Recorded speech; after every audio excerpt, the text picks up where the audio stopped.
TVR Esportes, um oferecimento Fogão Mineiro, Restaurante e Pizzaria.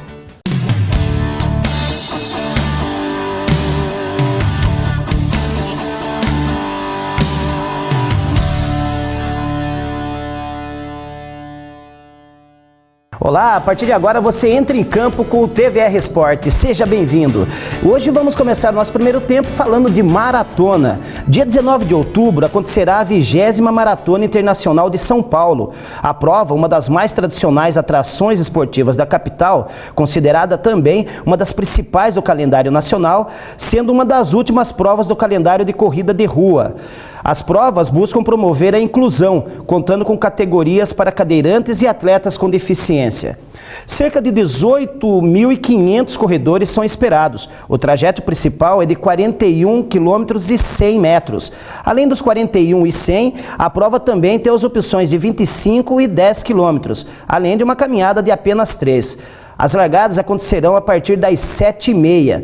E a cidade de Piedade terá um famoso representante. É o maratonista Fredson Carneiro Costa, de 36 anos. Fredson nasceu na cidade baiana de Riachão do Jacuípe e mudou-se para Piedade, no interior de São Paulo, aos 16 anos. Iniciou a carreira em corridas aos 20, tendo participado e vencido em diversas corridas de Sorocaba, Votorantim e em toda a região. Este ano, Fredson conquistou o tricampeonato. Também ganhou em 2011 e 2012 da Maratona da Disney em Orlando e outras 2 vezes conquistou o 2º lugar. Como treinamento para os 42 quilômetros da 20ª Maratona Internacional de São Paulo, do qual Fredson vai participar no próximo dia 19, ele participou no último final de semana, no último sábado, 4 de outubro, no Anhembi, São Paulo, da corrida da primeira edição da Run for Travel e foi campeão dessa corrida. Então, quer dizer, o Fredson que está de passagem pelo Brasil, porque ele está morando agora nos Estados Unidos, está treinando atualmente. Fredson mora nos Estados Unidos, onde fixou residência com a esposa e os filhos, no início de 2014. Lá ele treina com o Brook Johnson, ex-treinador da seleção olímpica norte-americana. Então o Fredson aí em passagem pelo Brasil, se preparando para a 20ª Maratona Internacional de São Paulo, correu na primeira edição da Run for Travel, no último sábado, 4 de outubro, que foi realizado lá no Anhembi, em São Paulo. Então vamos aí torcer pelo maratonista, porque essa corrida, a 20ª Maratona de São Paulo, ela tem muitos corredores internacionais, muitos grandes nomes do cenário do atletismo internacional. Vamos estar torcendo para o morador, para o cidadão piedadense, está conseguindo uma boa classificação, ele que é tricampeão da Maratona da Disney em Orlando e também tem 2 vice-colocações na cidade de Orlando, tá ok? Bom, nós vamos sair para um breve intervalo, voltamos daqui a pouco no segundo tempo para falar de jogadores que perderam tudo, que não souberam guardar o dinheiro que ganharam e perderam tudo. Isso é muito legal, você vai gostar, continue com a gente que voltamos já. Se a sua empresa deseja ir cada vez mais longe, é indispensável levar junto uma boa orientação. Ferrascon conta com profissionais de qualidade prestando serviços para você, cliente. Ferrascon Assessoria Contábil. Telefone 3031 3434. Romão Assessoria e Empreendimentos Imobiliários. Uma empresa especializada em vendas de áreas para condomínios residenciais, comerciais e industriais, além de administração e locação de imóveis, contando sempre com uma assessoria jurídica própria, que se responsabiliza pela elaboração de contratos, consultas, documentações e orientação a seus clientes. Romão Assessoria e Empreendimentos Imobiliários. Uma assessoria diferenciada que leva a você grandes oportunidades de negócios. Condomínio Praça Maior, Bloco São Paulo, Conjunto 105. Telefone 15 3388 7006. Estamos de volta agora, segundo tempo do TVR Esporte, e vamos falar de um assunto polêmico. Você que nos acompanha desde o primeiro programa aqui na TVR, você sabe que nós sempre defendemos as categorias de base como de extrema importância para o futebol, e não só para o futebol, mas para todas as modalidades esportivas, na revelação de talentos. Até temos defendido também na questão da revelação de novos técnicos. E claro que isso tudo traz altos rendimentos. Quando a gente fala de esporte de alto rendimento, fala-se também de muito dinheiro, principalmente na área do futebol. Mas muitos jogadores ganharam de fato muito dinheiro em suas carreiras, mas também não souberam poupar, não souberam economizar e acabaram perdendo tudo. E hoje muitos jogadores vivem numa situação de deficiência financeira, entendeu? Morando muitas vezes de favores, não tendo como honrar seus compromissos nem suas contas, vivendo de um passado glorioso que muitas vezes o leva à depressão pelo triste presente que vivem hoje. Estamos agora já aqui no nosso estúdio com o comentarista Luizinho Costa e vamos falar sobre isso, sobre as pessoas e o dinheiro no futebol. Luizinho, no seu tempo, ganhava-se muito dinheiro como jogador de futebol? Bom, prazer estar aqui novamente. Não se ganhava muito, não se ganhava, mas na proporção do que é hoje, logicamente. Mas sempre se ganhou, porque ninguém trabalha de graça. Só que infelizmente, a maioria dos jogadores não tinha uma certa orientação. Não tinha uma certa orientação de como lidar com pouco ou com muito. Então, por isso, muitos dos jogadores da década de 50, 60, 70, por aí, infelizmente, alguns que já morreram até em estado muito crítico, morreram assim, até, teve jogador que já foi enterrado até como indigente. Tudo pela falta de orientação. Pela falta de orientação. Luizinho, nós defendemos, como eu abri para o telespectador, sempre defendemos muito a categoria de base aqui. E os jovens que correm principalmente atrás do futebol, eles são muitas vezes levados a correr atrás do futebol pelas questões financeiras, pelos privilégios, pelo prestígio que um jogador de futebol de sucesso tem. Seja na questão financeira, pela fama, pela ostentação, pelos bons carros, pelas mulheres que conquistam, tudo através da sua fama. Isso é preocupante, porque nós temos históricos de jogadores que não souberam poupar o seu dinheiro. Por isso a importância disso. Os jogadores dos anos 90 ganharam dinheiro, né, Luizinho? Diferente do seu tempo, talvez não sejam as fortunas de hoje, mas já era uma situação melhor, já se ganhava bem. Já se ganhava muito melhor, muito melhor. Mas eu queria abrir um parênteses aqui rapidinho e falar diretamente ao comandante do programa, o Neto, que foi um grande jogador, e o Neto abordou um assunto da base. Eles estavam falando sobre a base. E foi entrevistado um treinador da Sub-15. E o treinador dizia assim, mais ou menos assim: hoje em dia não tem mais espaço para boleirão. E o Neto pensou que ele estava falando, então se confundiu, falando de boleirão, de jogador habilidoso, de driblador. Não foi nada disso, seu Neto. Ele estava falando do boleirão, aquele que fugia de concentração para beber, para ir para as noites, como muitas vezes o senhor fez. O senhor era um especialista nisso. Eu queria estar num programa desse, que no mínimo eu ia ser mandado sair do programa, ia ser mandado a me retirar do programa, mas eu falaria isso. Boleiro como você, que aprendeu a beber muito rápido, muito cedo, que fugia das concentrações para ir para a noite. É esse tipo de boleiro que não tem mais espaço. E treinadores que também tinham essa coisa de sair para beber com o jogador, para ir para as festas, para ir para as noites com os jogadores. Isso não existe mais. Acabou. Não tem mais espaço. É por isso que quem trabalha em base tem uma responsabilidade muito grande, porque primeiro trabalhar a parte técnica, parte física e a orientação, e colocar exemplos para eles. Ou seja, hoje o Neymar é um exemplo hoje, porque o Neymar não mexe no dinheiro, são os seus pais que cuidam do dinheiro. Então, essa coisa de boleirão é isso mesmo, não tem mais espaço mesmo para sair, para beber, fugir de concentração, dar migué nos treinamentos, não tem mais espaço para esse tipo de jogador e treinador também. Talvez, Luizinho, situações como essa, esse tipo de boleiro que citou o treinador lá Sub-15, o malandrão, o que acha que está levando vantagem, exato, não é verdade? Exato. Esse tipo de boleiro que foi o exemplo que seguiram, talvez, pessoas como o ex-craque do Corinthians, Serginho, que hoje vive numa situação precária. O Serginho, nós temos um vídeo do Serginho falando da situação que ele vive hoje, e do dinheiro que ele ganhou e do dinheiro que ele perdeu na sua vida. Vamos ver o vídeo. Eu era milionário, né? Vou falar milionário porque eu fui milionário. Eu já peguei carro que eu tirava aqui, ia dar uma volta, aí não gostei, vou vender. Aí já perdia 100 mil, 80 mil. Imagina a pessoa que teve tudo na vida e você chegar a um momento de não ter coisa nem pra você pra você comer. Eu falei, meu Deus do céu, o que eu vou fazer agora da minha vida? Eu, com 5 partidas, eu já tava conhecido em São Paulo todo, né? Era rebelde, entendeu? Assim, não ia treinar, brigava com o treinador, essas coisas, achava que eu era o tal. Eu jogar do lado do Romário, eu falei, meu Deus do céu, já vi que tudo que eu pedi pra Deus, Deus me dava, né? Em 2 meses, $400 mil, em 2 meses. Passou. A gente tem que pensar desse jeito, porque senão a gente acaba não vivendo. Você viu o Serginho, Luizinho? O Serginho, será que vem dessa escola antiga do futebol? Vem dessa escola antiga e outra.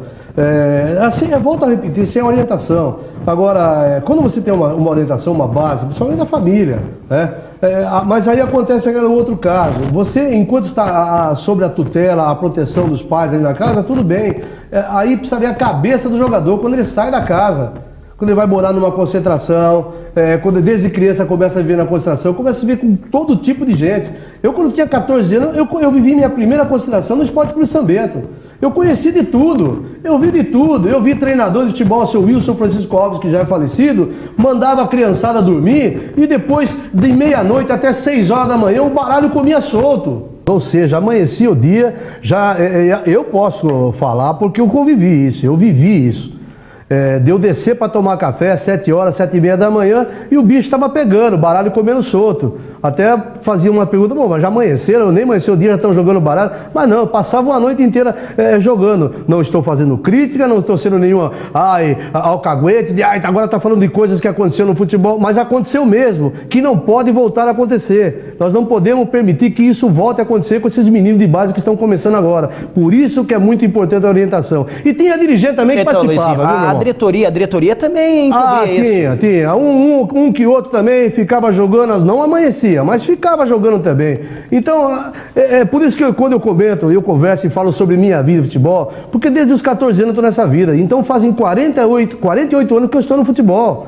E de tudo isso aí eu já vi. E espero ver e viver muito mais ainda. Viu, Luizinho? Nós também temos, o Serginho talvez não muito conhecido, mas nós temos um craque dos anos 90, que está numa situação, que esteve numa situação complicada, teve uma oportunidade recente, que nós vamos falar sobre isso também, mas primeiro vamos ver o aperto que ele passou financeiro na vida. É o caso do jogador Miller.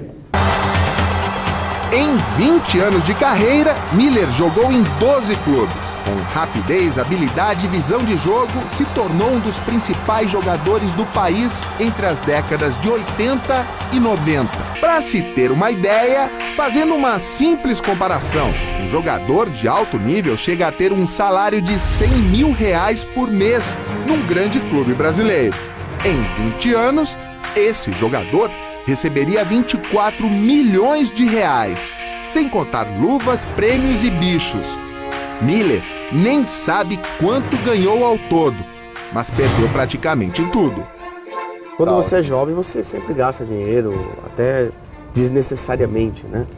Você não tem um preparo psicológico para a fama, para o sucesso, e você acaba gastando muito dinheiro. E tudo é fase que uma pessoa passa. Eu era muito moleque, eu tinha 17 anos de idade.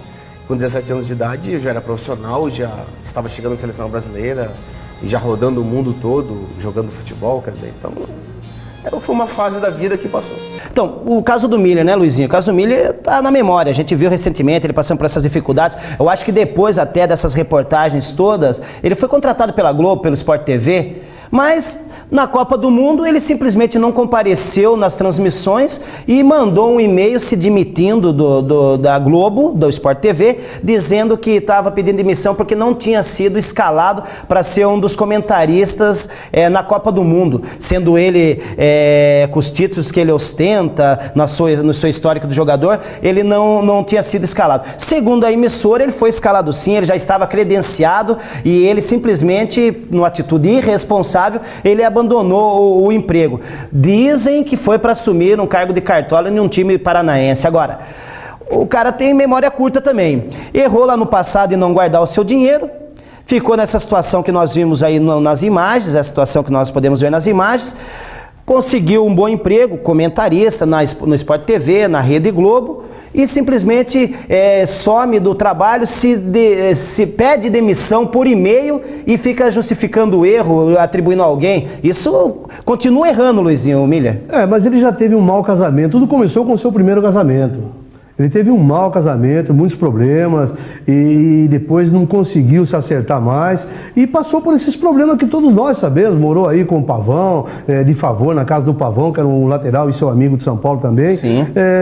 Mas o problema, meu amigo, é aquela velha história, é orientação. A velha história não, é orientação. Falta de orientação, falta de uma pessoa estar aí sempre, sabe, mostrando, porque é humanamente impossível que esses jogadores atuais, no momento, não estou falando de jogador de time pequeno, jogador que ganha, mas ganhando o mínimo que ganha, dá para pelo menos comprar uma casinha para ter sua casa e não precisar pagar aluguel. Então, ou seja, tudo começa ali na base, a orientação desses meninos, para que não venham cometer esses erros no futuro. Os clubes, Luizinho, os pais muitas vezes, eles privam os seus filhos, passam em testes para times de futebol e os pais seguram.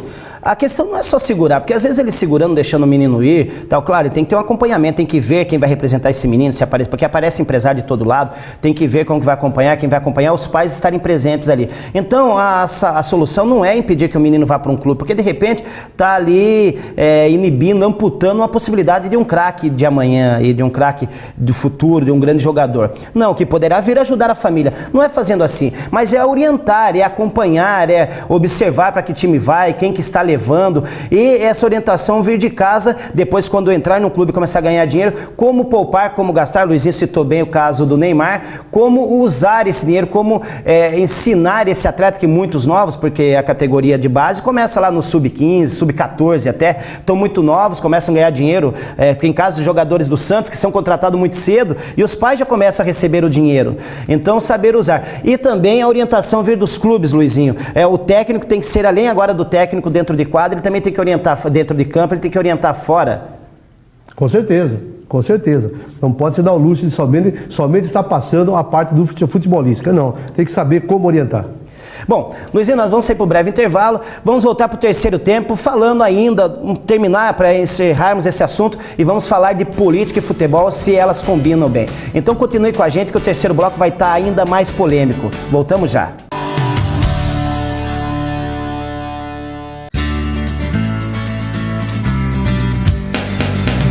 Bidu Casa e Acabamento oferece uma variedade de produtos para sua construção, permitindo a criação de ambientes do clássico ao contemporâneo. Um conceito diferente em loja de pisos e revestimentos.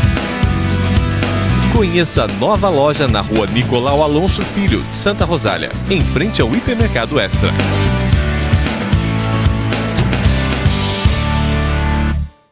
O Fogão Mineiro Restaurante e Pizzaria oferece os mais saborosos e variados tipos de pratos, trazendo a Sorocaba a tradição da comida mineira. Além do tradicional sabor mineiro, você vai encontrar um delicioso buffet self-service à vontade ou self-service por quilo, composto por diversas opções de saladas, pratos quentes, além, é claro, de massas, molhos e sobremesas. Venha apreciar o melhor sabor e qualidade dos nossos produtos. Avenida General Carneiro, 837. Estamos de volta, já tomou sua água, porque o assunto é polêmico, hein? Aqui sempre é polêmica, porque aqui é assim, o TVR Sport é aberto, é democrático, é livre para falar, para poder mostrar realmente os problemas que ocorrem aí no mundo do esporte, que muitas vezes empurram para debaixo dos tapetes. Luizinho, então nessa questão, voltando, só para a gente encerrar esse assunto da questão financeira, o que o jovem hoje que está entrando, que está trilhando sua carreira no futebol, nas categorias de base, precisam pensar em relação à questão financeira? Sua mensagem. Primeiro de tudo, não pode chegar no futebol já pensando no dinheiro. Não pode, porque não são todos que vão ganhar esse rio de dinheiro que ganham. Se já chegar num clube, eu vou ganhar... Não, calma. Vai primeiro trabalhar, ser humilde. Humilde não é ser tonto, porque tem pessoas que confundem humildade com um tonto. Exatamente isso. Não. Humilde, mas sabendo o que quer, se realmente tem condições, aí é só obedecer e ver se realmente o treinador está fazendo um bom trabalho. E também, se não tiver também, meu irmão, o garoto, você que está começando, você tem que ser, assim, ter personalidade. indagar, ô meu treinador, esse trabalho que o senhor está fazendo aí, para que serve? Porque tem muito garoto que não pergunta, e tem um bando de treinador aí que nunca jogou em lugar nenhum, que nunca teve uma vida futebolística, e aí é treinador de categoria de base. Mas vai ensinar o quê? Então você que é habilidoso, menino, tem 13, 14 anos, que sabe realmente jogar um bom futebol, que você é inteligente, indaga seu treinador. Pergunta, ô chefe, para que serve esse trabalho que o senhor está fazendo? Faz essa perguntinha, e você vai ver as respostas que vocês irão ter. Bom, Luizinho, agora vamos falar de bola, esporte e política. Nós falamos no programa passado, que logo depois da eleição, do Romário, senador da República, com mais de 4 milhões de votos. E durante a semana, a nossa produção pesquisando, vários foram os boleiros, ex-celebridades da bola, que tentaram o cargo político e foram eleitos. Agora, dizem que futebol e política não se misturam. Eu não acredito que não deva se misturar. A política está inserida em tudo na vida do cidadão. Então, futebol e política se misturam sim. Tem que se misturar sim. Inclusive, eu acompanhando os debates dos candidatos, dos presidenciáveis, nenhum dos candidatos apresentou proposta para a área esportiva. Isso ficou de canto, isso ficou de lado. Então, aí, de repente, a importância desses jogadores, desses craques da bola no passado, estarem em cargo político. E vamos falar de alguns deles. Olha, o Romário, né, foi eleito senador pelo Rio de Janeiro. O Evandro Roman, que é árbitro paranaense, foi eleito deputado federal pelo Paraná. André Sanches, deputado federal por São Paulo. Delei, né, deputado federal pelo Rio de Janeiro. Jogou no Fluminense. Jogou no Fluminense. O Danley, deputado federal pelo Rio Grande do Sul, grande goleiro do Grêmio. Né? O Jardel, deputado estadual pelo Rio Grande do Sul também. O Bebeto, deputado estadual pelo Rio de Janeiro. E o João Leite, deputado estadual por Minas Gerais. Desses aqui, o João Leite, eu confesso que é o que eu não conhecia bem. Né? Perfeito. Não conhecia bem. Perfeito. Mas desses todos que você falou, eu queria fazer uma pergunta. O que o senhor Jardel vai fazer? É deputado, é isso? Deputado estadual pelo Rio Grande do Sul. Há um ano atrás apareceu o Jardel num jogo do Grêmio, numa despedida que estava fazendo completamente, meu irmão. Vamos falar a realidade aqui, alcoolizado. Embriagado. E outra, só pelo pouco da entrevista que a gente ouve, pô, você sabe que não tem cultura nenhuma. 41 mil votos, Luizinho, 41.227 votos. Vamos falar a realidade aqui, é a mesma coisa, por isso que todo jogador quer ser treinador, porque aqui no Brasil qualquer um treinador, né? Qualquer um, para de jogar hoje já começa a treinar, dirigir, não se especifica, não estuda, não se atualiza, qualquer um pode ser treinador aqui. Agora, política, os caras estão brincando com a política também, né? Aliás, que a política estão brincando há muitos anos. É mais fácil ser político do que ser treinador, Luizinho? Olha, eu acho que é bem mais fácil, viu? Por isso que eles entraram nessa linha. Fácil. Porque ali dentro do campo você tem que mostrar a sua qualidade, seu trabalho, trabalhando mesmo. E lá, esses caras se levarem a sério, tirando o caso do Jardel, que já é uma situação agora, que já depõe contra. João Leite é um cara culto, o Darley é culto. Jardel já depõe contra, exatamente, porque Jardel já não pregava aos olhos com o seu bom exemplo, né, da torcida gremista. Eu lembro desse episódio dele, então já não pregava bem aos olhos. Mas os demais, se realmente entrarem com boas intenções, porque tem o Evandro Roman, deputado federal pelo Paraná, é árbitro paranaense. Ele já milita na política paranaense há algum tempo e tem feito um grande trabalho pelo esporte no estado do Paraná. Então, se outros tantos fizerem como ele, o Romário, no caso, o Romário também, na Copa do Mundo, bateu muito em cima, brigou-se bastante para que ele tomasse a frente da defesa. Para ser um dos grandes políticos. Sim, se não mudar sua linha, governador se não cair no montão, com certeza vai ser um dos grandes políticos brasileiros. Vamos torcer então futebol e política podem andar de mãos dadas assim. Então, a esses que entraram no mundo político e para aqueles da cidade, porque daqui 2 anos teremos eleições municipais, craques da cidade, craques do varziano, ex-jogadores de outrora, né, Luizinho Costa? Tá aí, ó, quiser procurar para filiá-los, né, porque o esporte precisa de grandes nomes, grandes pessoas para poder representar o esporte aí no município também, assim como esses estão fazendo na escala federal e estadual aí das federações. Bom, Luizinho, Sheik dança funk, Luizinho? O Sheik dança tudo com o dinheiro que ele tem, meu irmão. O Emerson Sheik dança funk. O Emerson Sheik dança funk e outras cositas mais, porque com o dinheiro que ele tem, dizem, os caras brincam, rico ri à toa, né? Então é isso. Vamos ver o Emerson Sheik, depois de ser demitido do Botafogo, dançando funk. Não, faz isso não.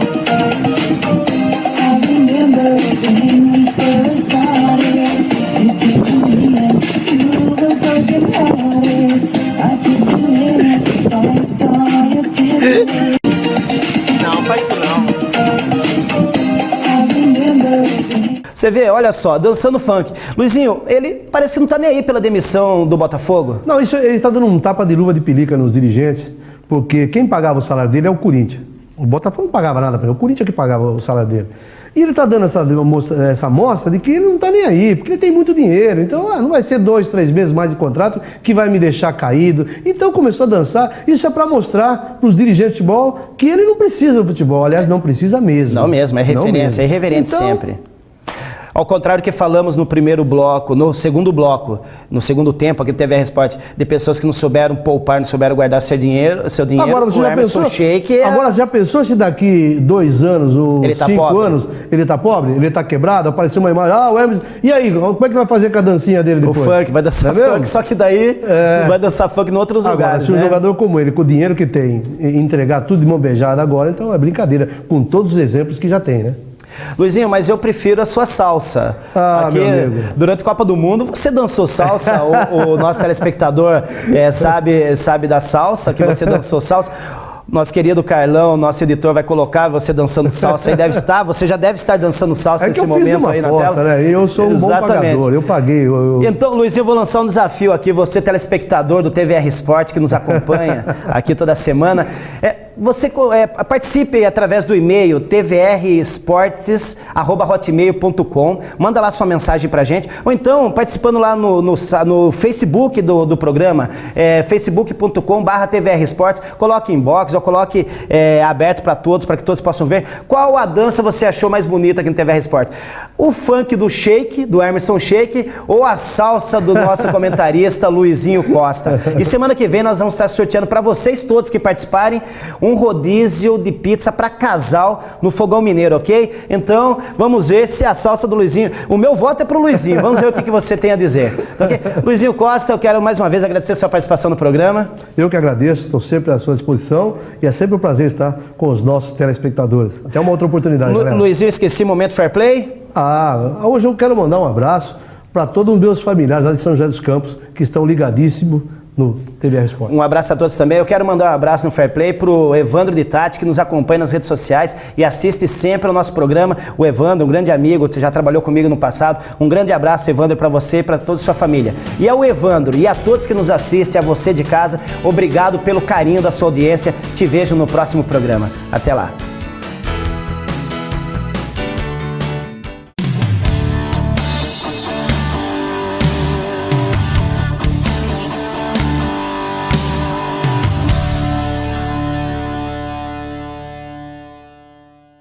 TVR Esportes, um oferecimento Fogão Mineiro Restaurante e Pizzaria.